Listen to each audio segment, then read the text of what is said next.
ജ്ഞാനത്തിന് വേണ്ടി പ്രാർത്ഥിക്കണം. ആത്മഹത്യ ഒരു പരിഹാരമല്ല. ജീവിതം ഇതുകൊണ്ട് തീരില്ല, ഇതുകൊണ്ടൊന്നും അവസാനിക്കില്ല. എനിക്ക് എത്രയോ കുടുംബങ്ങളുടെ ജീവിതം അറിയാം. ഞാൻ ഈ വചനം പറയുന്ന സമയം കളയാതിരിക്കാനാണ് അനുഭവങ്ങൾ പറയാത്തത്. ആയിരക്കണക്കിന് അനുഭവങ്ങൾ പറയാനുണ്ട്. ദൈവം വഴി തുറന്നു തരും, ദൈവം വഴി തുറന്നു തരും. എന്ത് ചെയ്യണം? ജ്ഞാനത്തിന് വേണ്ടി. അതുകൊണ്ട് യാക്കോബ് ശ്ലീഹയുടെ ലേഖനത്തിൽ പറഞ്ഞിട്ടുണ്ട്. യാക്കോബ് ശ്ലീഹ പറയുകയാണ്, നിങ്ങളിൽ ജ്ഞാനം കുറവുള്ളവൻ കരഞ്ഞുകൊണ്ടിരിക്കാതെ എന്ത് ചെയ്യണം? യാക്കോബിന്റെ ലേഖനം എടുത്ത്, വിശുദ്ധ യാക്കോബ് ശ്ലീഹയുടെ ലേഖനം 1-ാം അധ്യായത്തിന്റെ 5-ാമത്തെ വാക്യം. യാക്കോബ് 1:5 വായിക്കാവോ?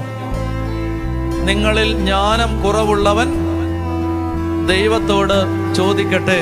നിങ്ങളിൽ ജ്ഞാനം കുറവുള്ളവൻ ദൈവത്തോട് ചോദിക്കട്ടെ, അവന് അത് ലഭിക്കും. അവനത് ലഭിക്കും.